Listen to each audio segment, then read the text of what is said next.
Oh, hello, welcome to another video. It's going to be SHOWMAKER versus LARSSEN in the mid lane. Let's take a look.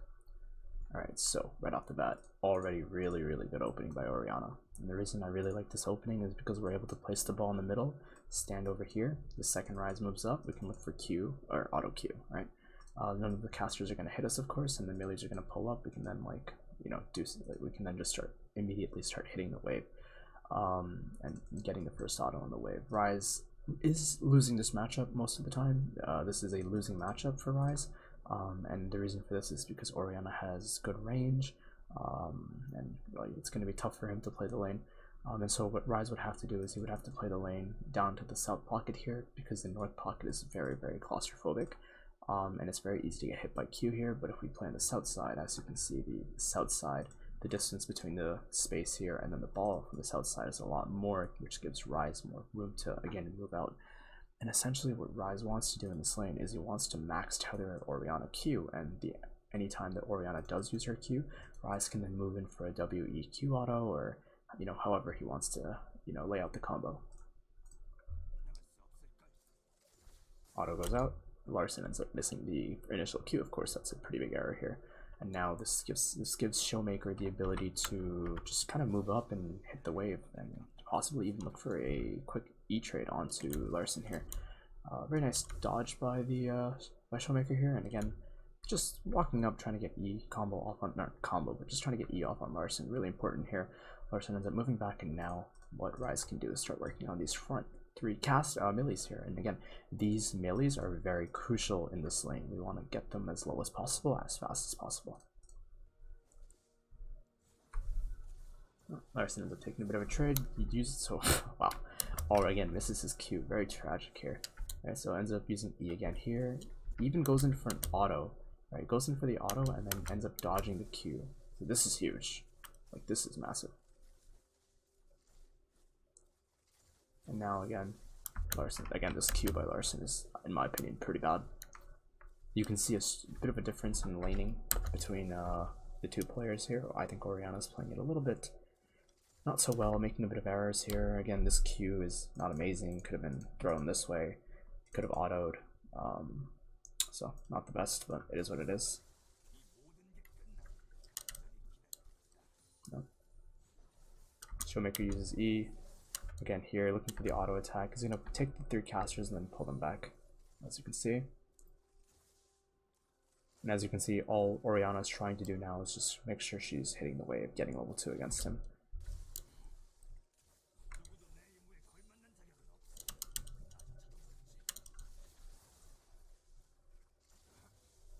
Orianna gets level 2 here, but because her Q is already on cooldown, again, LARSSEN playing the lane a little bit not the best, right? Like for example here, right? He could auto, so he could have gotten the auto off. I think he missed an auto on the minion here, which is pretty poor. Okay, yeah, so he got the minion. My mistake. He got the minion. I thought he missed it. Yeah, so he could at this point auto and then move back. Yep, that's what he does. SHOWMAKER uses E. And now here, he's on cooldown, right? You don't want to look for Q here. Here, what I would do as Orianna is I wouldn't go in for this, because even though Ryze is on cooldown, I would just auto attack this minion, pull up, and then I would just use the ball to use QW on the Ryze here, because this minion should just grant us level 2 as Orianna. But instead we end up using it anyway. Orianna hits level 2, but now we already use Q and we don't have W available to us, and this allows SHOWMAKER to have a lot more breathing room inside of the lane. So again, Orianna making a lot of errors inside of the laning phase.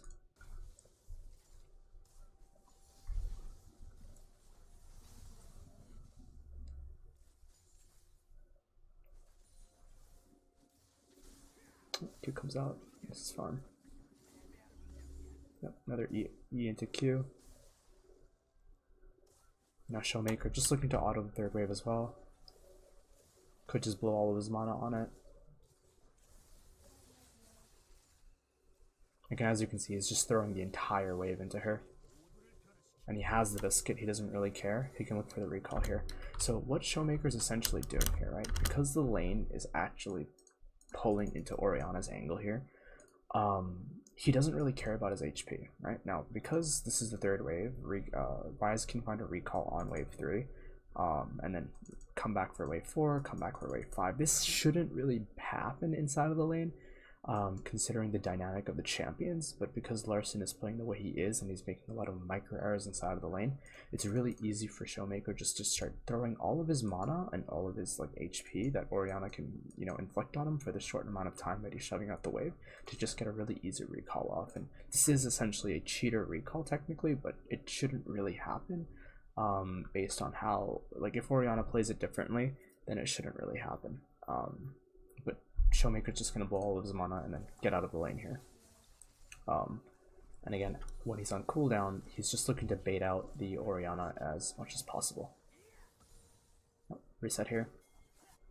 Oh, ends up actually thinking about moving, but doesn't want to do that, considering if he moves down here, he's going to be off tempo for like the next 2 waves because it's completely out of mana. Then what would end up happening is he would have to teleport back into the lane, forcing Orianna to, allowing Orianna to gain control of the lane phase. So he technically doesn't want to help. The only time he could potentially help here is if you recall, the fight extends in the jungle and he like teleports or something, but that's just like wishful thinking. Teleport comes out, response teleport comes out as well. And this again is just for the dive, right? We know that because enemy jungle is coming down like this, their jungler responds, there's a big wave, they're looking for the dive, double TP comes out, and no one's gonna die here, no one's gonna fight here. This is SHOWMAKER's team just trying to find a play onto RGE, but unfortunately not able to find it here because of the good response. No, now we're just gonna go back to mid lane. Teleport down, 7 minutes, 7:05. We're just making sure we're timing that. So Orianna's TP comes back. At the same time, our teleport comes back, so now laning is very crucial because neither players can use teleport as a bailout. And so mistakes become even more of an issue because both laners don't have teleport anymore. Khan getting top lane first blood, which is super cool.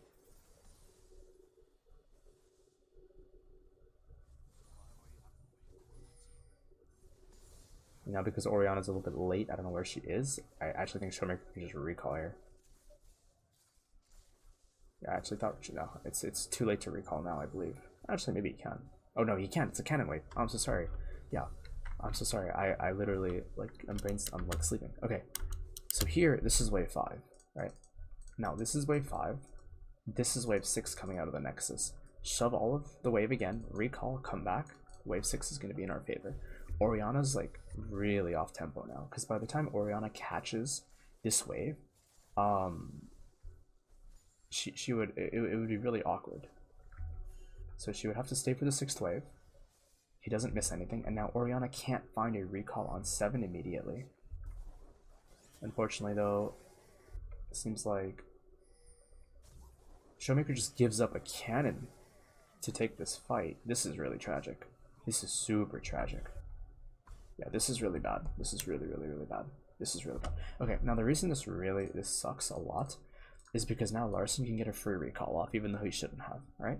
Bot lane should be moving down because they're not under any pressure to immediately be in their lanes, and SHOWMAKER is. So SHOWMAKER should just go like this, eat the wave. LARSSEN will then end up moving into the jungle here. Their bot lane should scout and then back off. If blue is gone, you just trade off the camps, or you just make a cross map play top or something, right? Because I think Graves has to get the crash off before this next wave is like locked or something against Khan, and we already know Graves is actually down to kill against Khan, so there is an advantage up in top lane. And so moving up like this is actually so tragic for SHOWMAKER's lane, but he does it anyway. Nice guy, helping his jungle out. Ends up losing a cannon wave, and now it's like super awkward because now he's actually really behind in mid lane.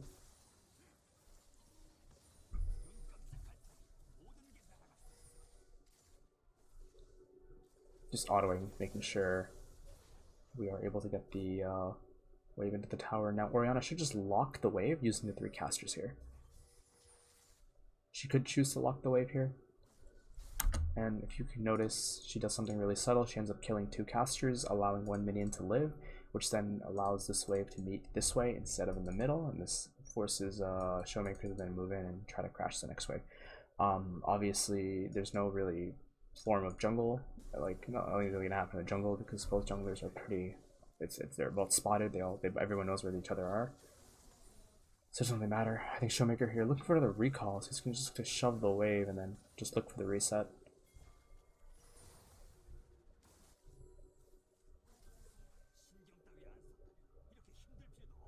Although I could be wrong, that could not actually even be a cannon. This roam is good.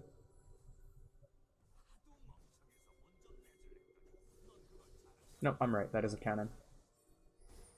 So instead of looking for a recall here, he instead goes and... Okay, so there's two options, right? We'll talk about mid lane options, and this will be like the last little concept we talk about before we end off the video.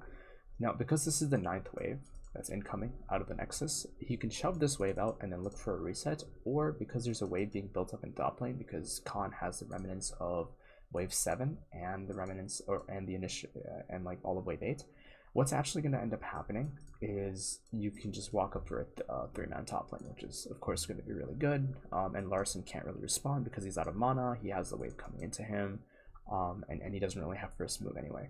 So he doesn't really know if SHOWMAKER is going to recall or if SHOWMAKER just looks for the top play. Obviously, once this ends up happening, SHOWMAKER would have to recall and then come back into the mid lane, and yeah, you know, the lane would play out and so forth. But here, this is pretty good, and here we're just moving with our jungler. So super good roam. We'll see how this roam gets played out. Canyon along with SHOWMAKER and Connor up into top lane, forcing a wave to be lost. And this is pretty big. Yeah, this is pretty big. Because again, like right here, the other team is losing all of these minions in top lane. Like Graves is so behind right now against Khan by losing this wave. And now both of them issue a recall. Larssen can't shove the wave fast enough. Yeah, maybe like SHOWMAKER loses a few minions. It doesn't matter because the amount of minions that they're losing doesn't even equate to the amount of minions that SHOWMAKER would end up losing. This is so much more than how much SHOWMAKER is losing inside of the lane, especially with the fact that Jax is just going to infinitely scale against their team. Like you see the CS difference. It's 21 to 43. Khan is absolutely decimating the top laner. So again, losing a bit of minions in mid lane is completely acceptable if it means getting your top laner this ahead. At this point, Orianna should just crash, and I think she... What is she doing? Let me see this. Oh, she has no mana. That's tragic. Okay, so if you're Orianna here, right, and this will be the last concept we discuss. If you're Orianna here, you want to make sure you get these minions into the tower before the 10th wave ends up arriving into the lane, okay? You want to make sure you crash off wave 9 before wave 10 ends up arriving. This is very crucial because now if wave 10 ends up locking here, then you have to stay in the lane longer, and you don't really have the mana, and it just becomes really obnoxious. You play the lane up, it's not safe, right? Now, unfortunately, in this situation, this can't be done because of how close wave 10 actually is to wave 9. So now what Larssen is forced to do is he's forced to slow push wave 9 and then also build up wave 10. Now, because he's having to build up these two waves, he's having to stay in the lane a little bit longer. It's not as comfortable. Now, this is all relative to the proximity of this wave, right? Now, if wave 10 was out of the Nexus and it's like right over here. Let's say if wave 10 is like right in this location, coming out of the Nexus at like, let's say, you know, 4:30 or something, or 4:35. It would come out at 4:35. Now, if the timer is 4:35, let's say, for example, hypothetically, or even if it's like 5:35, let's say, because it's 5:50 right now. So let's say the timer is 5:35. The wave would come out of the Nexus now. If Larssen is in the lane with this kind of lane state, then he would just crash the minions in now and then look for a reset before wave 10 ends up arriving. But because how close wave 10 actually is, Orianna doesn't have the pushing power along with the mana to actually crash this wave into tower, nor do the minions have the move speed to just be thrown into the tower before wave 10 arrives. And so now we're forced to slow push the wave. Okay, this is a very crucial decision that mid laners have to make in split seconds of laning, and in pro play this becomes this could essentially mean like a disaster. Now, as you can see, it builds and Orianna uses all of her mana, all of her pushing power that she has to crash the wave. And now SHOWMAKER here with a pretty nice lane state. Now, I don't know if he can pull... Now here, okay, he has Corruption Potion and he has the Biscuits. I think there is a world where he actually just pulls the lane. Now, what you want to do here is SHOWMAKER, right? Is you want to take these minions, you can maybe kill off and auto like 1 or 2 of them, but you want to move up like this and you want to try to stop, what's his name? The opponent mid laner's recall as fast as possible. Because then that'll just delay her tempo inside of the lane even more. And then what you want to do is you want to take these minions and then you want to pull them down here to lock wave 11 with wave 10. If now you lock wave 11 with wave 10 somewhere around here, it's going to be really, really bad for Orianna. The deeper you lock the wave, the better it is. Let's say if you lock the wave here, it's not as efficient because Orianna can crash this wave. But if you lock the wave somewhere around here, it's a little bit harder for Orianna to crash the wave because the proximity between the tower and where I drew the blue square is going to be a little bit longer. And so making sure we're crashing the wave deeper against champions that have more wave clear in situations like this, it's going to just be even more beneficial for you when you're playing mid lane. Okay? Anyways, that's it for this video. I'll see you guys for the next one. Take care. Bye.